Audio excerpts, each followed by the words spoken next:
Allora, rieccoci in trasmissione. Voglio chiedere conferma dalla regia se c'è una telefonata in attesa. Pronto? Pronto? Pronto? Sì, buongiorno, da dove chiama? Buongiorno Elena, sono Giorgio da Pordenone. Sì, buongiorno signor Giorgio, dica tutto. Allora, io vorrei dargli qualche risposta a quel signore lì, no? Sì, all'assessore, sì. Sì, l'assessore. Come mai no? Quando che uno ha il decreto di espulsione, no, non lo mandano via, non lo imbarcano, lo mandano via. Nei suoi paesi io sono stato, se commetti una infrazione, una monada, non entri più nel suo paese. E noi qua prendiamo tutta la rangotan. Ha ragione quello che ha detto una rangotan. Porca ma vacca, non si può mantenere tutta quella gente là con i soldi nostri, le nostre tasse. Chiaro, chiarissimo. E dopo un'altra cosa, dico a quel signore là, dove vanno tutti i miliardi solo della benzina che entrano al giorno? Dove vanno i miliardi dell'IVA, delle tasse, dove vanno a finire? Non fanno mica un prospetto di far vedere al popolo, sono soldi nostri che paghiamo noi, no dei politici.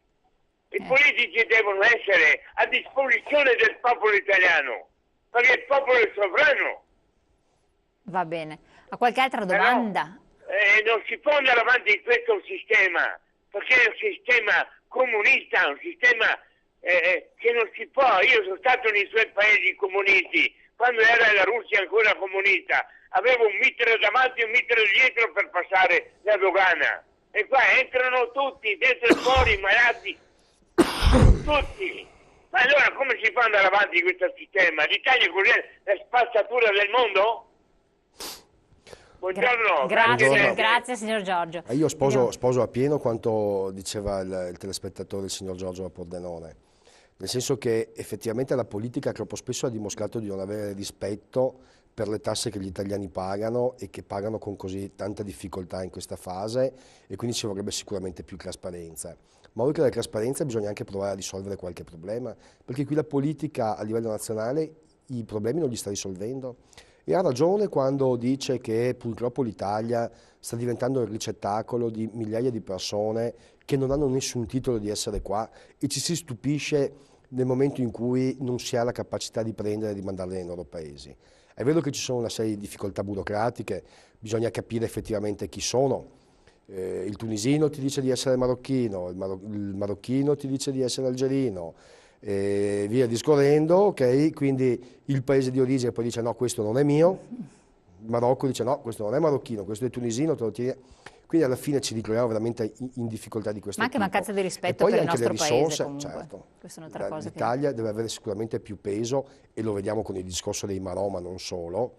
Il peso internazionale che ormai ha questo paese sta diventando un pochino la barzelletta, voglio dire. Anche l'Europa stessa non ci rispetta da questo punto di vista, perché siamo in una posizione, sì, ci ha sempre lasciati da soli, esatto, una voglio dire, posizione cruciale, e ce la dobbiamo gestire.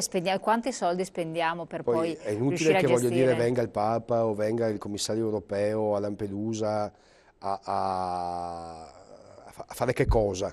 Qui c'è bisogno di risposte concrete, soprattutto nella fase di difficoltà economica non possiamo essere noi a risolvere i problemi di tutto quanto il resto del mondo. Ma anche meno, non ci possono solo pretendere e poi non dare nulla. Un'altra telefonata, pronto? Sì, pronto, buongiorno. Buongiorno, da dove chiama? Da Oriago, mi chiamo Flavio. Sì, prego signor Flavio. Da Oriago. E abbassi il volume che così ci sente bene, se no... Sì, mi scusi. Volevo dire una cosa, no? L'ho abbassato, è tutto quanto giù. Sì. Volevo dire una cosa io, no? Se vi siete messi un attimo nella Romea, quella che va a Chioggia, no? Sì. Tutti quei furgoni targati Romania, targati Bulgaria, con questo rimorchio di dietro, io ho parlato con le forze dell'ordine che ne hanno fermati un po', hanno tutta roba rubata, anche macchine da rare hanno trovato dentro, montate a pezzi, cioè, ma è tutto uno. Cioè, è tutta quanta rifurtiva che rubano in giro per l'Italia. Non vedo un poliziotto in Romea che fa un posto di blocco, che ferma un furgone, non vedo niente. Cioè, sono questa gente. Però ci sono con l'autovelox, vero? Anche adesso a Vicenza ne hanno presi una ventina in un casolare. Sì. In un casolare con computer rubati, biciclette rubate, insomma questa notte dove abito io hanno fatto 20 case e sappiamo chi sono, perché sono tutti rumeni che fanno queste cose qua. Tutti zitti, tutti, cioè, non lo so, questa gente cosa...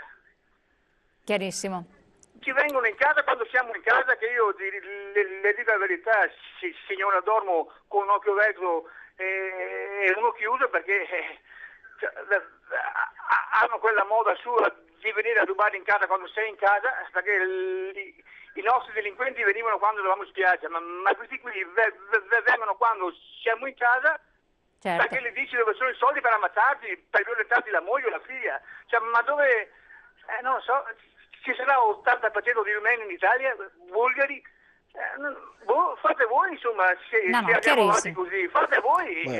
Io se no due coglioni che se ne trovo uno in casa, a sommi fucilati lo consumo, perché non riposto, no, posso dire, io dico ci fa anche bene, cosa devo dire? Fa bene, no, perché purtroppo accennava un paio di cose. Infatti, per cui... no, ma io capisco perfettamente la rabbia e la paura. Ce l'ho anch'io, io vivo terrorizzata perché ho già avuto i ladri in casa, cioè ormai non ho più niente neanche da rubare, però io lo stesso ho la paura. Certo. E la paura ti porta alla rabbia, c'è chi reagisce. Questi personaggi che molto drammatico. spesso magari non sono neanche stanziali sul nostro territorio, arrivano, fanno quello che devono fare e riscappano subito. Ma non si rischia a questo punto che qualcuno veramente cominci a reagire? Questo sta non giustamente, ma comprensibilmente Comprensibilmente, succedendo. non giustamente, Nel senso, assolutamente. non è nelle cronache, voglio dire, che chi si trova i ladri in casa o in attività commerciale ed è in grado di potersi difendere. Ma è perché con corretto che venga un'arma, questo, che non ci siano le forze dell'ordine che no, tutelano? No, dopo ma infatti che... dovrebbe essere le forze dell'ordine, lì torniamo al discorso del presidio del territorio. Esatto.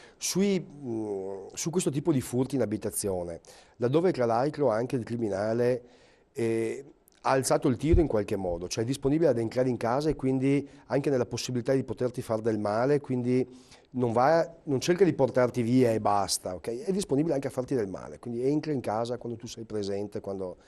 Solitamente è fatto dalla criminalità che non è stanziale nelle nostre città. Tendenzialmente sono gruppi criminali che si spostano un pochino per tutta quanta Europa, arrivano, decidono di fare 2 o 3 città, 2 o 3 paesi, vanno, colpiscono, dopodiché scappano via. E sta lì anche la difficoltà da parte delle forze dell'ordine nel riuscire a individuare poi, perché sì, sono migranti in questo senso. Dall'altra parte si sottolineava la necessità del presidio del territorio. È vero, non soltanto sui pullman dell'Atlas che vediamo per la Romania o nei casolari, cioè sono tantissime le dinamiche per la quale il cittadino sente la necessità di un presidio più forte del territorio, più presenza.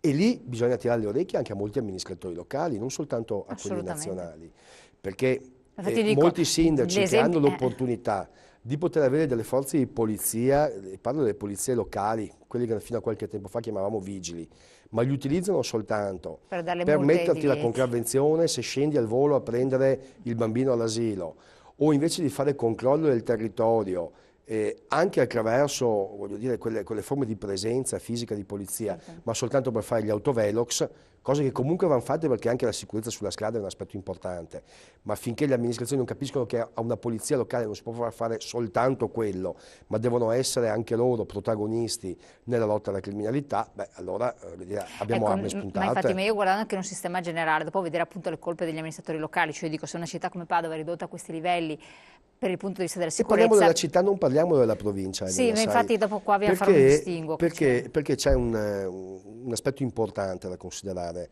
Malgrado stia comunque cambiando tutto il nostro tessuto sociale, quindi è logico che l'Interland padovano o anche alcuni paesi del padovano comunque si stiano modificando in qualche modo dovuti a questi problemi di immigrazione, di sicurezza e quant'altro. Però c'è una controtendenza, cioè nei paesi succede molto meno rispetto a quello che succede nella città. Questo è un dato di fatto, sicuramente non perché sono amministratore provinciale e a Padova invece c'è un'altra forza politica. Ma c'è una responsabilità quindi anche politica a questo punto? Il sindaco ha una responsabilità? Sì. Il sindaco ha una sua forza dell'ordine fatta da 250 uomini, sono agenti di polizia locale che è giusto che facciano il controllo del codice della strada, che facciano la non aria, quindi il commercio, che facciano la polizia amministrativa, Ma vi ricordate la differenza dell'atteggiamento e della capacità di lavorare della polizia locale, non per volontà loro o personale o di corpo, ma per indirizzo politico, qualche anno fa, quando c'era Giustina Descolo e Maurizio Saia in amministrazione comunale a Padova, rispetto al lassismo che invece vive oggi il corpo? Questi sono dati di fatto. Esisteva il SIS, esisteva una squadra di interventi speciali della polizia locale per andare a risolvere tutte quante quelle dinamiche particolari che preoccupavano particolarmente il cittadino. È stato fatto un accordo politico tra l'amministrazione Zanonato e l'estrema sinistra dei centri sociali del centro sociale Perio, che in cambio dell'appoggio dal punto di vista amministrativo ha richiesto lo scioglimento del SIS, quindi di questo reparto. Quindi c'è una responsabilità politica sull'utilizzo della polizia locale. Se io, comandante, dirigente di un corpo, che ho un amministratore che mi dice che cosa devo fare, impartisco gli ordini ai miei uomini, dandogli come priorità quella della raccolta delle contravvenzioni, piuttosto che il controllo delle attività extracomunitarie o delle persone, delle autovetture, e quindi essere supporto effettivo alle forze di polizia. Cioè, cambia anche il volto di una città. Assolutamente. Relativamente all'osservazione che ha fatto il telespettatore lungo la Romea, che ci sono questi spostamenti, ma non solo la Romea. Su tutte le strade del nostro territorio. Esatto, non è possibile quindi assolutamente intervenire, anche se no, è possibile intervenire. Allora, la polizia, la stradale ormai ha così poche pattuglie che il controllo del territorio lo fa dando il massimo dello sforzo, ma lo fa con i mezzi a disposizione. Ed è per questo che dico le polizie locali del territorio devono tornare ad assumere un protagonismo per il controllo non soltanto del codice della strada, ma anche di questo tipo di fenomeni. Sulla Romea non possiamo soltanto vedere l'autovelox con i 2 agenti di polizia locale. In alcune occasioni dobbiamo vedere l'autovelox perché anche la sicurezza stradale è fondamentale, ma in altre occasioni dobbiamo vedere gli stessi 2 vigili urbani, gli stessi 2 agenti di polizia locale, fermare quel furgone dell'Atlas che sta andando in Romania o controllare le assicurazioni delle autovetture, che sappiamo in questi periodi, e come provincia siamo intervenuti anche in questo, fornendo all'Unione della Polizia Locale della Magliadina le strumentazioni per scoprire i falsi, che moltissimi, non soltanto extracomunitari ma anche italiani, evidentemente per le difficoltà economiche che stiamo vivendo, falsificano i documenti per poter essere a posto, falsificano l'assicurazione. Assolutamente. Quindi quelle sono le cose che deve fare la polizia locale. Che dovrebbe fare assolutamente. Pubblicità, poi torniamo di nuovo insieme.